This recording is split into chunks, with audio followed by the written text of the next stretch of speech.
From UFOs to psychic powers and government conspiracies, history is riddled with unexplained events. You can turn back now or learn the stuff they don't want you to know. A production of iHeartRadio.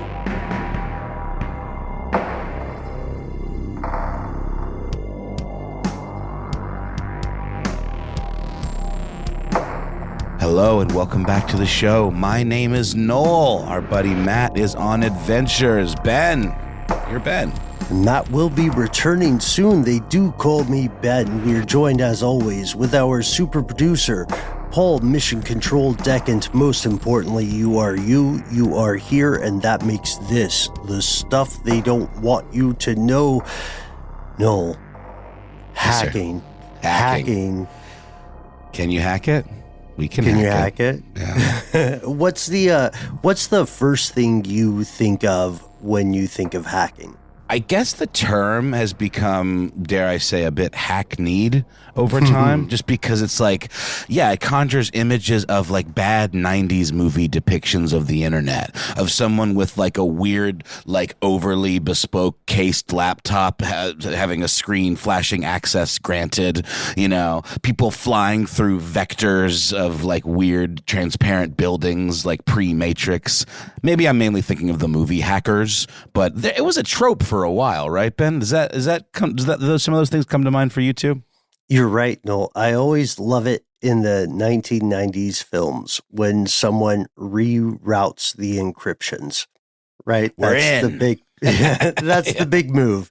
And it's true that hacking is a misrepresented concept in the world of film. Like, we are not hackers, to be completely honest with everyone, right? Like, we know a little bit of coding, we have phones, we get it, but we're also aware that some hacks, like Stuxnet, can alter the course of history, and others, like WannaCry, can sweep across the globe at a moment's notice. The world of hacking is pretty invisible to most people, but it's a dangerous world, and it's a very real one with genuine potential for harm. And so tonight we decided to explore the story of one hacker in particular, a guy named Marcus Hutchins, who accidentally, per his own account, stopped a global conspiracy and saved the world. Here are the facts. Who is this guy? Dang, yeah. I mean, well, first of all, like when we think of hackers, we usually think of like some like AIM screen name type handle, right? It's like they don't often even get elevated to the point where we even like know their names. That's by design, because a lot of these folks want to stay anonymous. But we do know a thing or two about Marcus. He was born in the 90s. Damn you, child. 1994 in the UK. Sorry, whenever I see someone born in the 1990s, God forbid even the 2000s, I'm like, I'm such an old. But yes, they're out there. I know they exist. They're everywhere, man. They're crawling out of the woodwork, and they're doing big stuff, no doubt. In the United Kingdom in 1994, Marcus already was, when he came of age, or at least to the point where he could, click-clack on a computer, was already showing great promise with computers and early kinds of programming. There's a story, apocryphal or no, that talks about how he was able to bypass the computers at his school, reroute the encryptions, dare we say, bypass the school's computer, I guess, let's say, locks, protection systems, maybe something that would not allow people to install outside software, so that he could install game software, some kind of freeware. What do you think he was playing?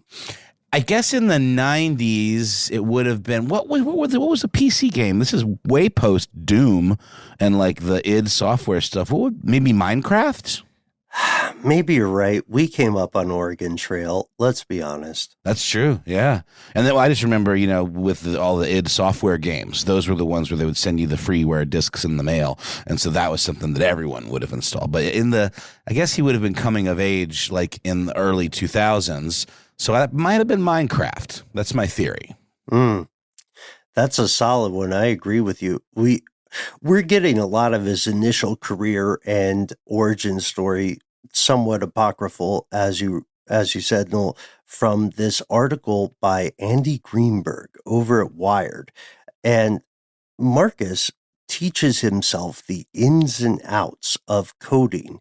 He starts hanging out online, right? In these forums, in these pre-Reddit areas. Or Reddit was already around, or things like Reddit, things like the Chans. Mm-hmm. I sound Well, it would have been so more old. for these smaller communities. Definitely wouldn't have been quite in the mainstream as much as it is today. Yeah, he was specifically hanging out with the bad kids of the internet who wanted to flex on malware.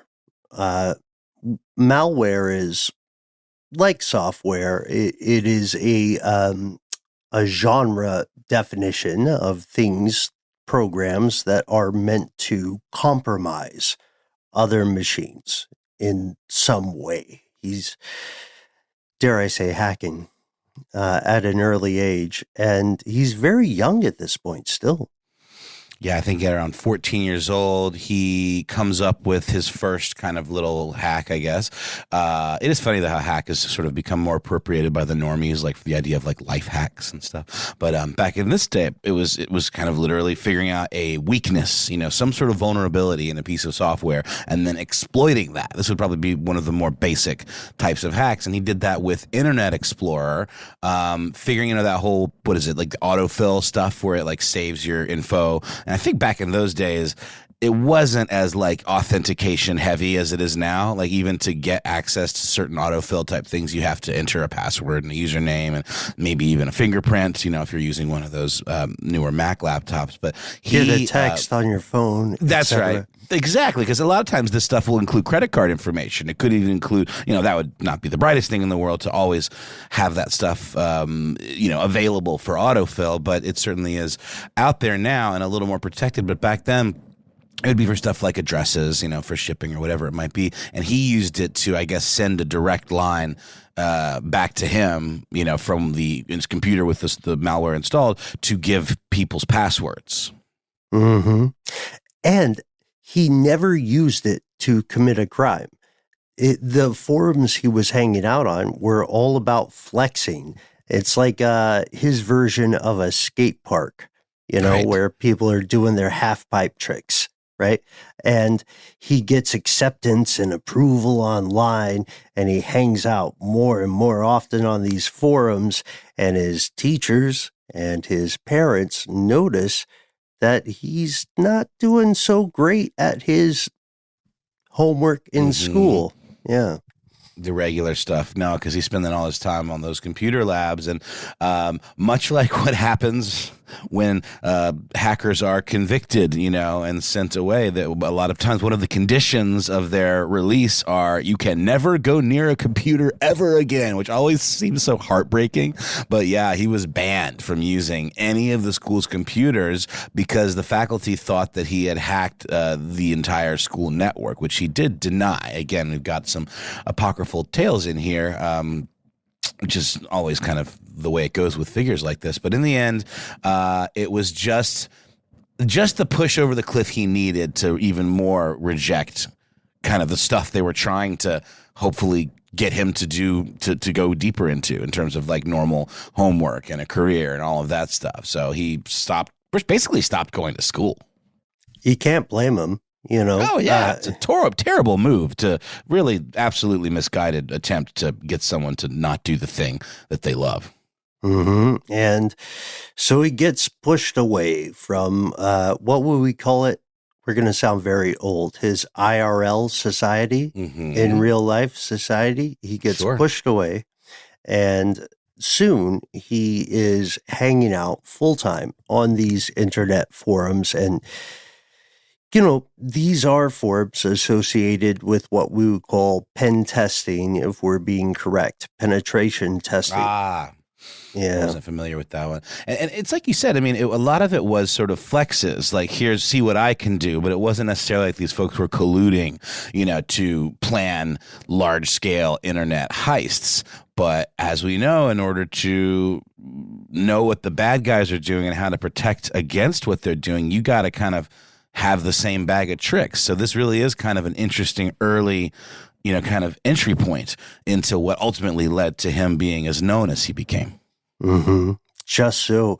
And, you know, at this point, if you're hanging out with those bad kids on that internet half pipe, the feds are going to come shut you down. The squares are going to come in, and authorities will clamp down on one site, but they're essentially playing whack-a-mole, which means that the users of these forums will transfer to another site. So the forum that our young friend Hutchins hangs out at gets closed down, gets shut down. So he moves to another spot. It's called, in a burst of creativity, Hack Forums. No one will know. No one will ever figure that one out. Well, hell, man, isn't the smarter move, instead of like cracking down and like tipping your hand, just to kind of lurk and see what you can see? I guess they probably do that for a while and then get to a point where they're like, okay, we've exhausted this one. We need to. I just wonder what would be the impetus for the cops coming in and breaking them up or alerting these folks to their presence, or if it's more like they overplayed their hand and the kids are like, oh no, we've been made. We need to move on, right? Right. We've got a great quote from Wired from our buddy Andy writing here.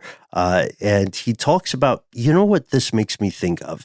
It makes me think of walking into a hotel pool or something like that, where you have the steps at first where you dip your toes in.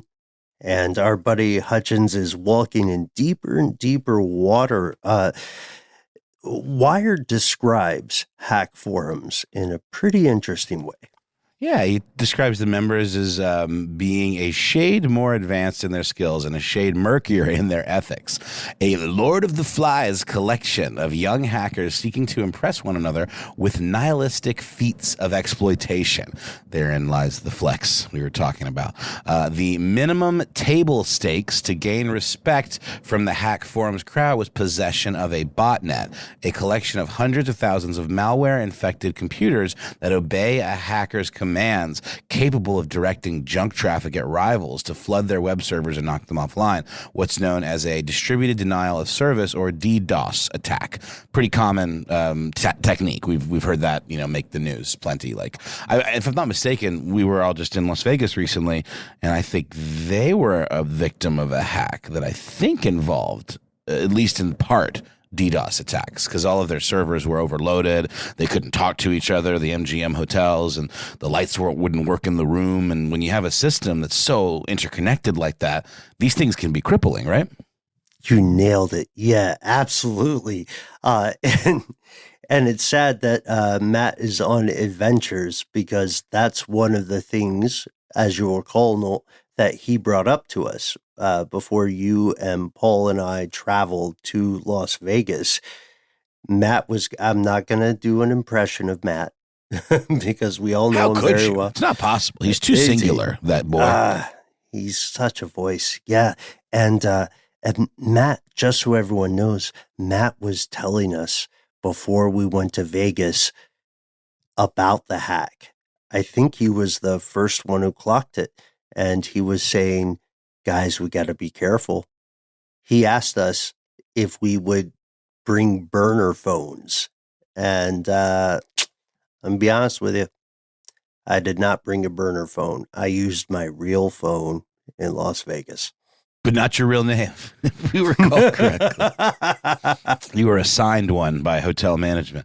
Yeah, but it's crazy how effective some of these simpler kind of techniques can be. And I guess I didn't really understand the idea of this botnet. Like it's basically like these are these computers who don't know they've been had, who don't know they've been infected, and are now like under your sway, like that Sorcerer's Apprentice and the brooms kind of scenario, right? Yeah. And this kid, Marcus Hutchins, is a child at this point. He's 15 years old. He's all in. He creates a botnet. And what he does is he suckers people via fake files or misleading files uploaded to BitTorrent sites. For those of us in a certain demographic, you might think of LimeWire or things like that. Oh, dude, but I mean, BitTorrent, you would get it through like the Pirate Bay or whatever, or like there were other different ones. And the way BitTorrent files work is they're like broken up into all these little micro pieces that are then kind of reassembled. So I imagine this is a very smart way of using a technology that is a little bit, more underground internet-y, but is also like, we knew tons of people that weren't mega hacker people that were like using BitTorrent all the time.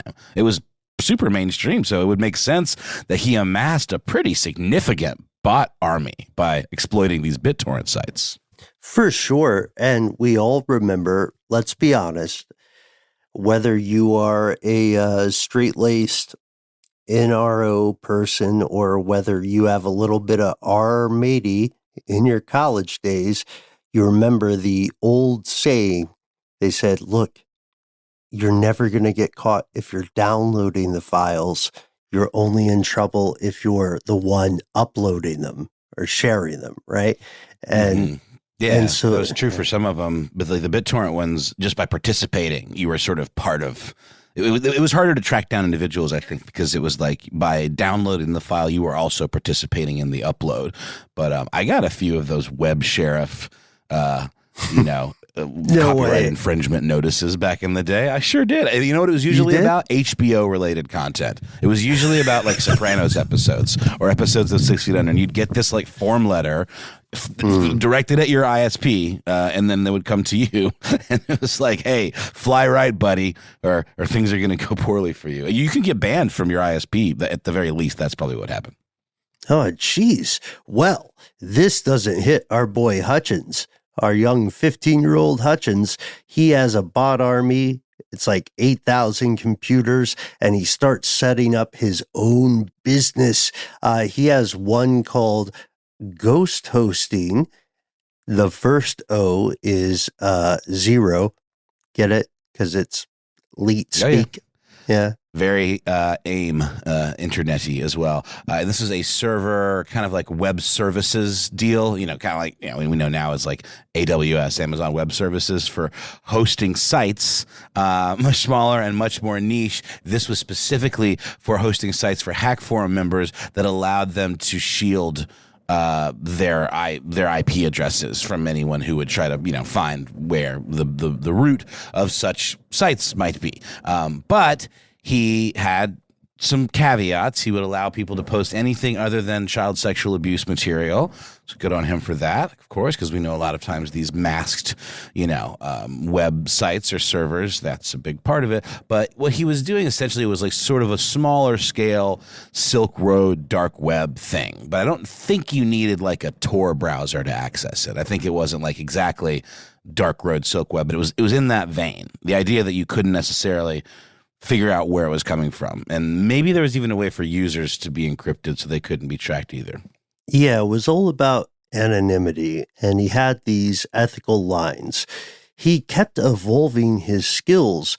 He learned how to analyze and improve other hackers' software, especially their rootkits. Rootkits are a thing that will change the operating system of a computer such that it can hide itself. And people were massively impressed on these forums.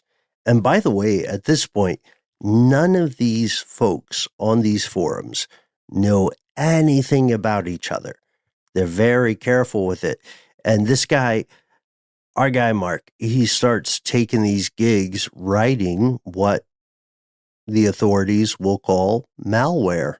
And he's picking up little side joints, he's like, hey, I know how to turn a piece of code here. And that's where he meets someone calling themselves Vinny. Things turn dark. It eventually leads him to something terrible called WannaCry. Yeah, it's interesting to kind of get the trajectory of this kid and his sort of like upbringing or like his rise in this kind of culture, because at this point he's like a teenager, he's basically kind of like a snotty teenager who just kind of maybe wants to wreak a little bit of chaos, but he does seem to have a moral code, which I think is important. And I think what we're going to see is a turn where he's like, ooh, with great power comes great responsibility kind of vibes, you know? And it just took him meeting the supervillain kind of our story to make that realization. But maybe I'm overstating the case, but it's a really interesting story. You're 100% correct, Noel. I propose we pause for a word from our sponsor, which will hopefully be a VPN company. Yeah, no doubt.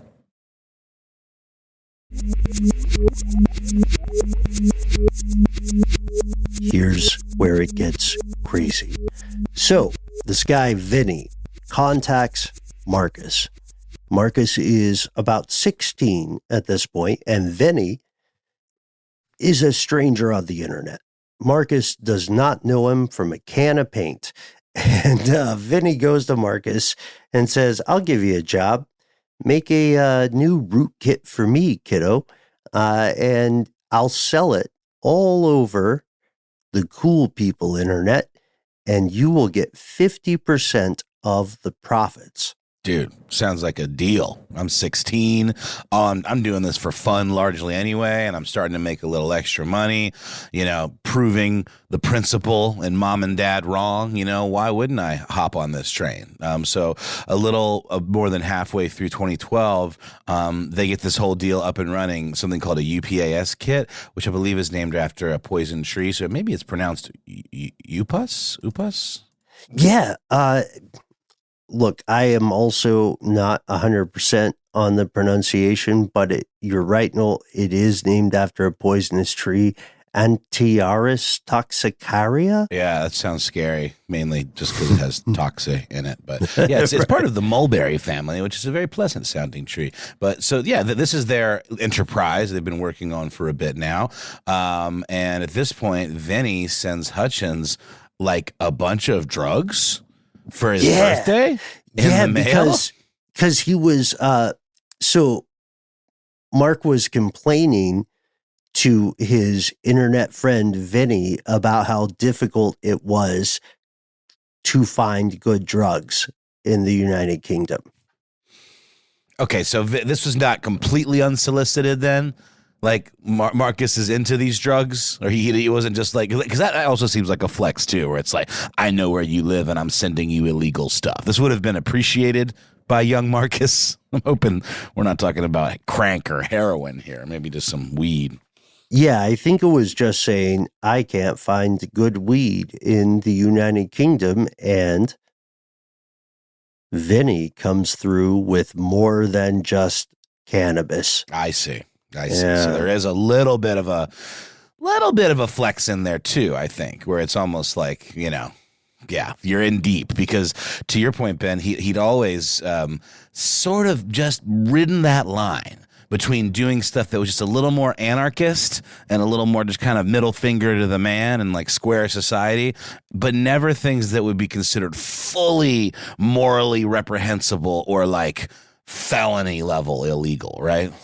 Right. Just so the UPAS sales had allowed Marcus the ability to not go to school and to work full time.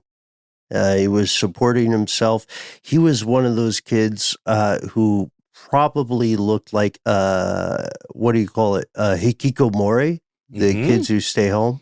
Shut-in guys, yeah, in Japan, for sure. Yeah. Or like in Spider-Man, he's like the guy in the chair, you know? Right, yeah. And he was increasingly living this double life. He was a mild-mannered young British man by day. He was a master hacker by night.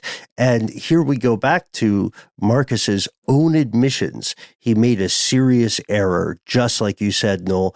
He had always stayed a step away from actions he considered illegal or unethical or morally reprehensible. And he said he knew of criminals and he knew of crimes they had committed, but he did not consider himself a criminal. He always thought he was just on the side of the law. Exactly. And now he's starting to get an inkling that he's starting to, wade into some of those deeper waters, going past the kiddie pool and into the scary part of the pool where the monsters are. They really are, you guys. Be careful. The part where you can't see the bottom, there's scary stuff down there. You ever had that? I pretended there was Jaws was in the pool. Maybe I just like to freak myself out when I was a kid, but I think the metaphor holds true. The metaphor does hold true, and you are terrified of open water. Yeah, it's just a thing that it's a recurring theme for me in dreams where I can't see the bottom. And it's not usually even things that I think are going to murder me. It's just big things that you can't see. And sometimes the big things that you can't see, you don't really know whether they're good or bad. And at this point, you made a really good point in the outline, Ben. We're not sure whether Marcus is living a double life as a superhero or potentially a supervillain in the making. He's living two lives, and he's not sure at this point, right? Which is good or which is bad. His buddy Vinny asked him to write a new version of this malware, of this program. And he asked Marcus to write in some programming that would be a little bit of an escalation. Things like key logging, a couple other specific bells and whistles. No, we know what key logging is. Yeah, I think it's similar to the little hack we were talking about earlier that he did with Internet Explorer, where it's using that autofill stuff to funnel information out of the person's individual computer. So when you're typing something, somebody who has root access to your machine can then get a copy of that, and they can access like things that you have input manually into your computer, which oftentimes, all the time really includes personal data and passwords and things that you do not want people to have access to. And if you are hearing this on a work computer, if you use a work laptop, it is completely legal for your employer to do key logging programs. And just be aware. So anyway. Oh, they even use it to measure productivity sometimes. Like that's a thing, they can literally check your work, not to make people freak out or be paranoid, but that is important. Don't fool yourself. If you're using a work machine for things that aren't work related, it's not like they're watching you 24/7, but that stuff is fair game. So just be warned, right? Yeah, be aware. So Marcus is a very smart dude. He's a kid at this point still, and he knows these functionalities for exactly what they are. He says, look at this. This will be a program specifically built to target financial institutions. And in his mind, he says, if I do this, I am committing crime. There's no way to rationalize it. There's no way to call it a gray area. There is no liminal space. I will not write this thing, he tells his quote-unquote pal, Vinny. And then Vinny reveals there was a poison pill to that gift. Oh, boy. Could. I think that's what I was maybe picking up on a little bit, where it's like, yeah, I've got something on you. A poison pill indeed. Sending that package of drugs meant that he had basically blackmail level information on Marcus and could go about exposing, his kind of secret activities. So they came to a bit of a compromise where Marcus made only a handful of the changes and updates that were being asked of him, the key logging, and then he decided he would farm out the rest of the things that Marcus would not willingly do, elsewhere. Yeah. Marcus agreed to make the key logging functionality and dragged his feet a bit by his own admission. You can read his blog. Vinny goes, like you said, Noel, he outsources and gets the other functions for this thing. And this thing evolves. And by 2014, Vinny, quote unquote Vinny, is selling a new program. It's called Kronos. Marcus continues his regular life. He goes to community college. He graduates. People have no idea that he is basically Neo in the Matrix. And things start to go south in his online world. So we can, I think, gloss over some of the terrible things that happen there. Eventually, Marcus takes on the name Malware Tech, and nobody knows that Malware Tech is a guy in the United Kingdom named Marcus Hutchins until 2017. Yeah, that's when the WannaCry ransomware attacks happen. And I got my wires a little crossed when we were talking about the MGM stuff. While there may have been a DDoS attack as part of that, mainly what that whole thing was about was ransomware. WannaCry is a ransomware crypto worm, which to your made point, up. Ben, What is that? Cyberpunk? Yeah, 100%. All these words are great. I love it. Thank you, William Gibson. And by the way, that cyberpunk cartoon that goes along with the game that's on Netflix, it's very good. It's really, really cool. It's called Cyberpunk something, but it's pretty cool. It does a great job of carrying on the legacy of like William Gibson and Philip K. Dick and a lot of the kind of, forebears of really interesting kind of internet culture and science fiction. But ransomware basically holds this information or the information on your computer hostage by encrypting the files, like not to your benefit, right? Like locking you out essentially. Yeah. Crypto ransomware, or by locking you out of your computer entirely, which would be locker ransomware, which Noel, I have to pause for a moment.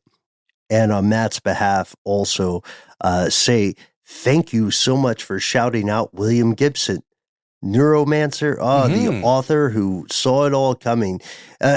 Ransomware is pretty nasty because it will direct the victim to pay some sort of financial thing, right?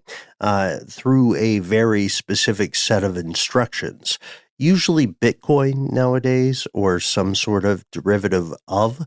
WannaCry is even nastier because WannaCry will automatically propagate itself. It is considered a network worm. When it hit the internet, it was May 12th, 2017. It continued to May 17th. And during just that small amount of time, just those few days, it hit over 150 countries. It was nasty. It went so far because it was based on some demonic stuff that Uncle Sam figured out. And experts and folks kind of watching the events unfold began to advise to not pay the ransom because there had not been any reliable information pointing to people actually getting their stuff back. Yeah, and WannaCry was based on an exploit called Eternal Blue, which was discovered / created / developed by the NSA about a month before WannaCry hit the world. There was a group, you're going to love this, man, because I know you love cyberpunk. There was a group of hackers named the Shadow Brokers. Yeah. That's a real thing. So How is that a real thing? Yeah, it sounds like cyberpunk, but it also sounds like Skyrim or something like much more, Lord of the Ringsy. Right. I'm sure they love all of these things. They might be playing Skyrim now. The Shadow Brokers stole the Eternal Blue exploit from the NSA somehow, and they leaked it to the world. And the WannaCry attack mainly worked on organizations that had not updated their software. They had not applied patches from Microsoft. They were working with older, outdated versions of operating systems. And at this point, we have to be honest, it is very, very easy to ignore all those things, all those little pop-ups you get that say, update your software now, right? Like, how many times have you ignored those today, folks? Yeah, I run a lot of I use my personal computer for work and personal stuff when I'm at home, and then I have my work laptop. But I oftentimes don't have auto install on for those iOS updates for Mac because a lot of the third party audio things that I use, they'll quickly get bricked if you do the wrong update. So sometimes you have to wait a year for a new update to be fully tested. But then there are also sort of sub updates that are more like security things. Those are the ones you do want to make sure you do. Even if you're not doing the full updates, always make sure that the security patches are turned on, because that's the kind of stuff that is protecting you from these sorts of things. Absolutely. I think it's very easy to ignore that routine maintenance, right? That routine security. And especially if you're like us, if you work with any cavalcade of idiosyncratic apps or platforms, it's kind of like a house of cards. If you change one, and then it changes everything else. And that's what the hackers are counting on. And that is why within just a few days, WannaCry infected hundreds of thousands of computers. The estimates of damage ranged from hundreds of millions of dollars to literally billions of dollars. And like you said, the experts told everyone, 1, patch your computer, and 2, don't give in to the ransom. Don't give in to the terrorists, because they're not going to give you your money back. No one knew what to do until one day, our pal Marcus Hutchins walked home from lunch and found out what was going on. We're going to pause for a word from our sponsor, and then, Noel, maybe we talk about how this guy saved the day. Absolutely.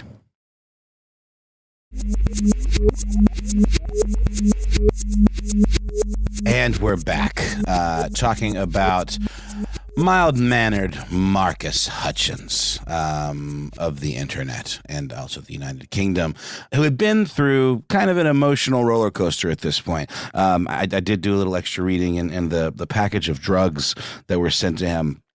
It wasn't just weed. It was amphetamines and psychedelics and hallucinogens. And apparently when he started doing a lot of these kind of all-night coding sessions, once he stopped going to school, he himself got addicted pretty badly to amphetamines. He used to he replaced just coffee with it. So he was down a pretty dark path in more ways than one. He had basically been blackmailed himself by this Vinny character who threatened to turn the information he had on him against him. This package of drugs that he sent to him, maybe perhaps turn him into the FBI or whatever, not to mention other stuff that he likely had. Can you imagine, Ben, if you were doing this and thinking you were King SHIT of FUCK Mountain, and then all of a sudden the person that has guided you into this world turns on you, and now you feel like you're their botnet.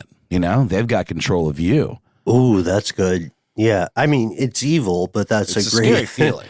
Yeah, that's the deep water you're talking about. Yeah, and this is Hutchins has to struggle through this stuff. He is, by the time WannaCry hits, he is navigating the brighter side of drug addiction, I think. And he is working through what we would call white hat hacking, which is, we have DEF CON here in Las Vegas. Sure. It's where you, where essentially you are no longer paid to do malware programming. You are paid by companies like a bounty hunter.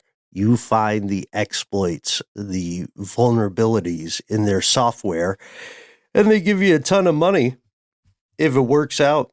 This guy is working under the name Malware Tech, and you can find his blog as Marcus Hutchins.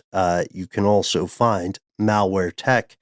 He's not really on Twitter anymore, which I know is a bummer for you, Noel, because you love Twitter so very much. I love it so much. Yeah. X.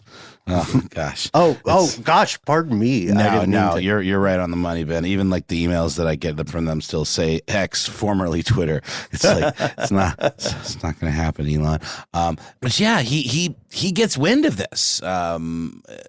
I think largely in much the same way that the rest of the world does, but he has more information that the rest of the world doesn't have, so he knows what he's looking at. Hutchins learned of WannaCry after he had some lunch on May the 12th. He saw networks across Britain's healthcare system had been hit by the ransomware. So that's and this is the kind of stuff that is the super dark side. We're talking about casinos. That sucks for business.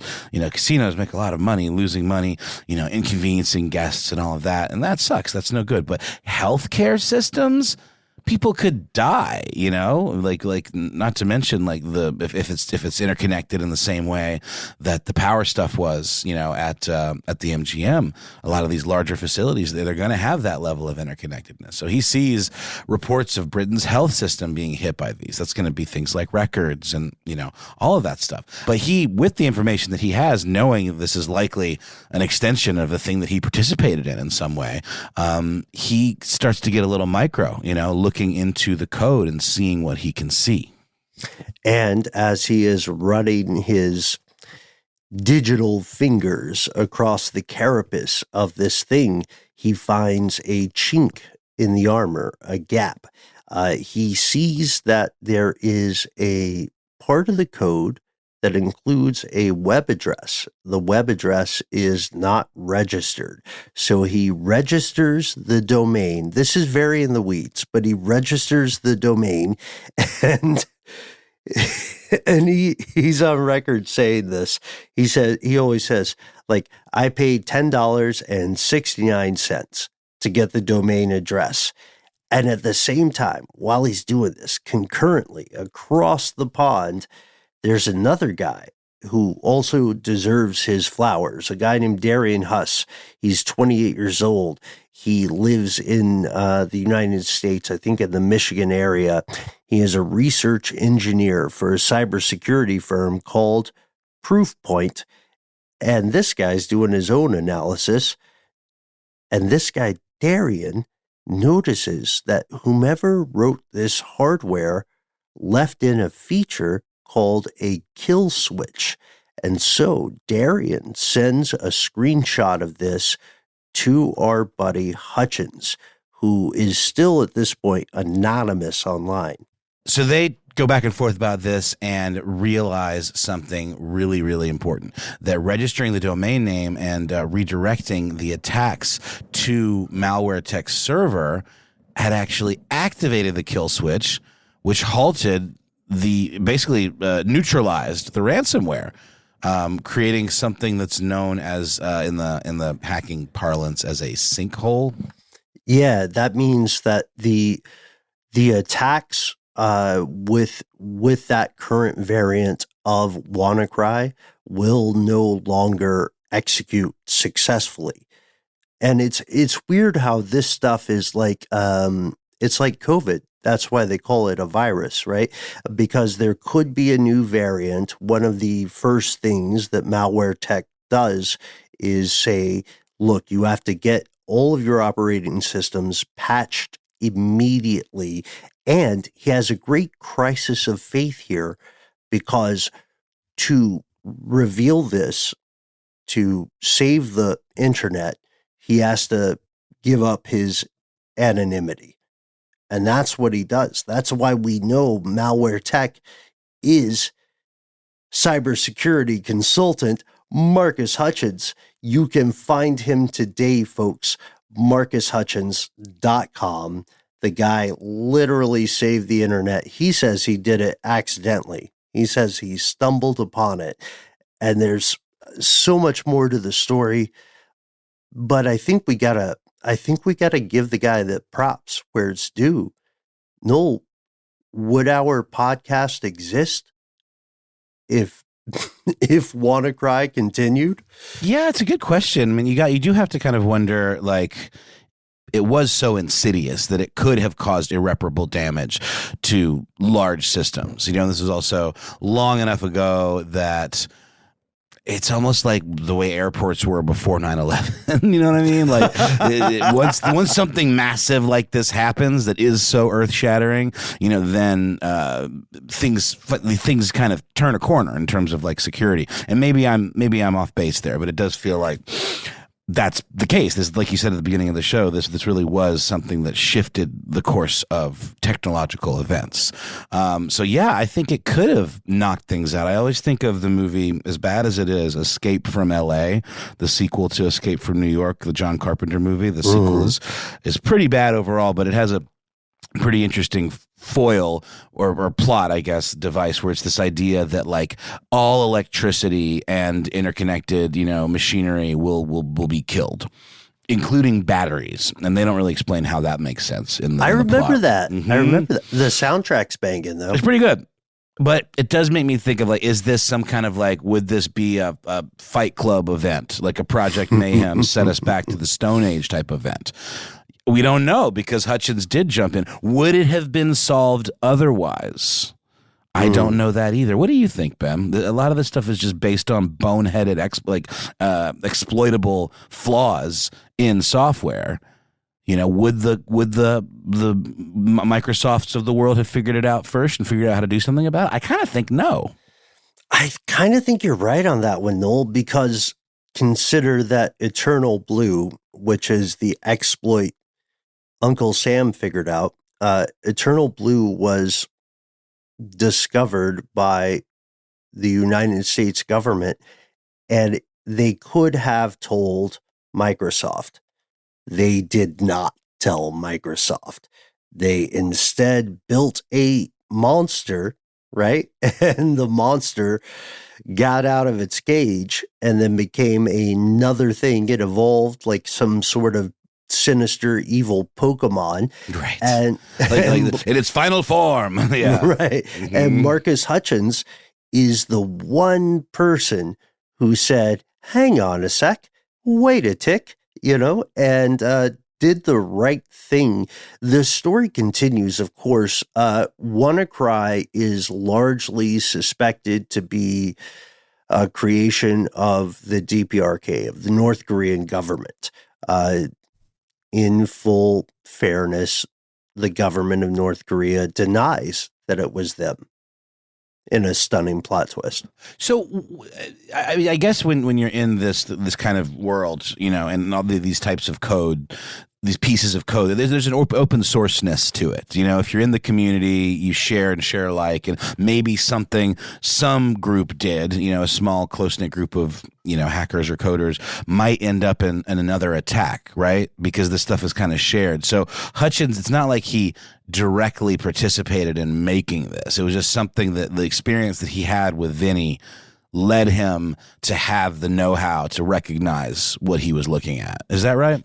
You're absolutely right, dude, because if you go to marcushutchins.com right now, what you can see is threat intelligence, a lot of work. Basically, I guess if you're like this guy, you feel like you're always telling people the same things. You're always saying, hey, update your browser. Hey, don't click on pop-ups or whatever for us knuckleheads in the crowd. And we have a lot to thank this guy for, because he genuinely did stop a conspiracy. And Noel, you and I talked about this off air. A lot of people familiar with the situation are probably going to say, hey, Noel, Matt, Paul, Ben, Doc Holliday, why are you acting like this guy should get a statue in the town square? Why are you acting like he's a super perfect person? He got in trouble later, right? Well, I mean, he was eventually kind of roped in with the scheme, or surrounding the scheme that Vinny was at the center of. And in 2017, he got arrested by the FBI. He was brought up on hacking charges or 6 hacking-related federal charges in the U.S. District Court for Eastern District of Wisconsin related to spreading that Kronos package. And he was asked to flip, on some of his fellow hackers or community members, including Vinny. He did not have enough information on Vinny to actually give them anything actionable. So he wasn't able to, and then he refused to flip on anybody else in the community. He did plead guilty in 2019 to 2 of the 10 charges against him, including wire fraud, distributing, selling, promoting, and advertising a device used to intercept electronic communications. He basically, just from sitting in jail during a lot of these proceedings, ended up with time served and some fines. So he was punished, for some of this stuff, and then he, presumably flipped it around into how can I be legitimate and use what I know to help stop bad guys, whether or not that's just to benefit companies that can pay him. I don't think we're saying he's necessarily this white knight, but he did make some good decisions along the way and did not turn down what could have been a much darker, super villainous path. Mm-hmm. And the judge in his case sentenced him to time served and 1 year of supervised release and said, "You have turned the corner. You stopped using your skills for criminal purpose. You've made them a benefit to society well before you ever went to court." So they said, you made the right decision before you were forced into doing so. That's right. Yeah. You like to see that. I think that's important because a lot of times I think we think judges they don't look at stuff like that, or that it's really hard to get to have a sense that there is some redemption, but he made these choices on his own. We're talking about decisions that he made all along the way where he could have gone down this fork in the road, but instead he went down this one. And that all led to, I think, what has ended up being a very thoughtful and intelligent person that's using some skills that they have for the betterment of whatever. Because you can't fight fire with Jello. Maybe it's a lot of Jello. It's gotta be fire. That's my favorite. That's my favorite analogy you've ever done. Okay, I'm gonna go. I'm gonna put that one on a shirt. But I just mean, when you're in these circles, these very elite circles, where you have to earn your way in, those are the people that really know how to stay on top of what's going on, because these are very fast-moving developments in technology and in cybersecurity and threats. So it's kind of, whether he's a superhero or not, I'm glad that there are people like him out there, hopefully keeping us from getting escaped from LA back into the Stone Age. So let's end on this, maybe. There's a great quote from the judge.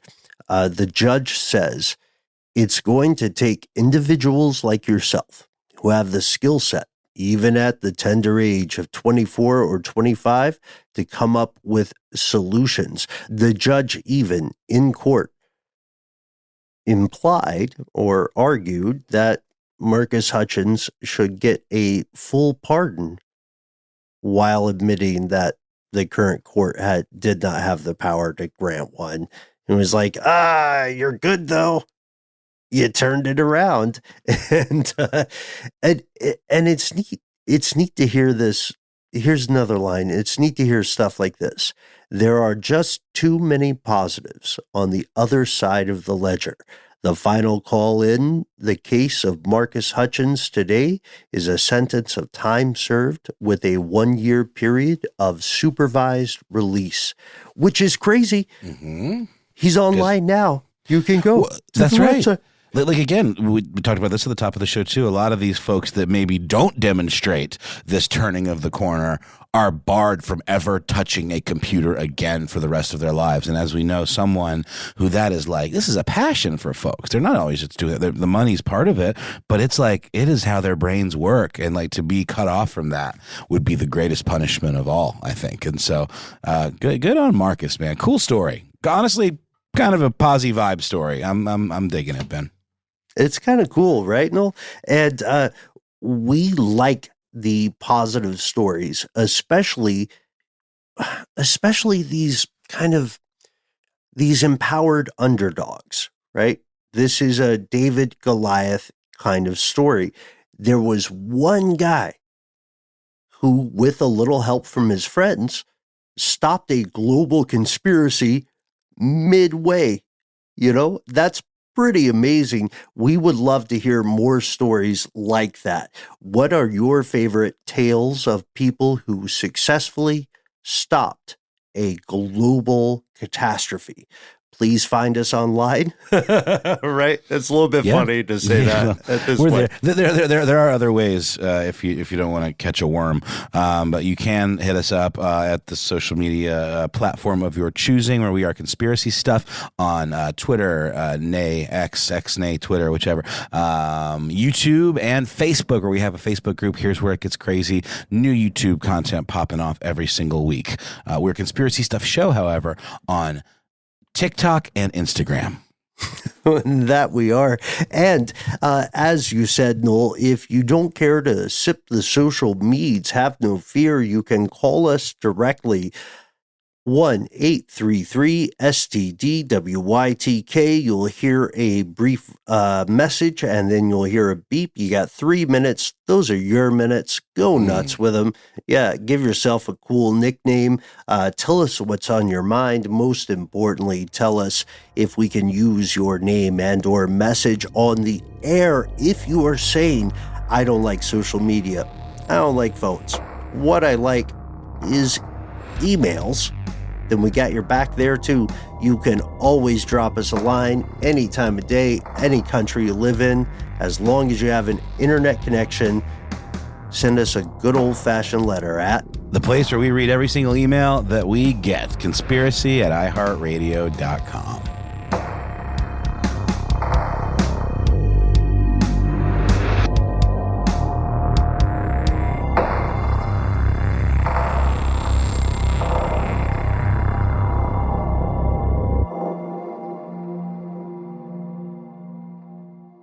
Stuff They Don't Want You to Know is a production of iHeartRadio. For more podcasts from iHeartRadio, visit the iHeartRadio app, Apple Podcasts, or wherever you listen to your favorite shows.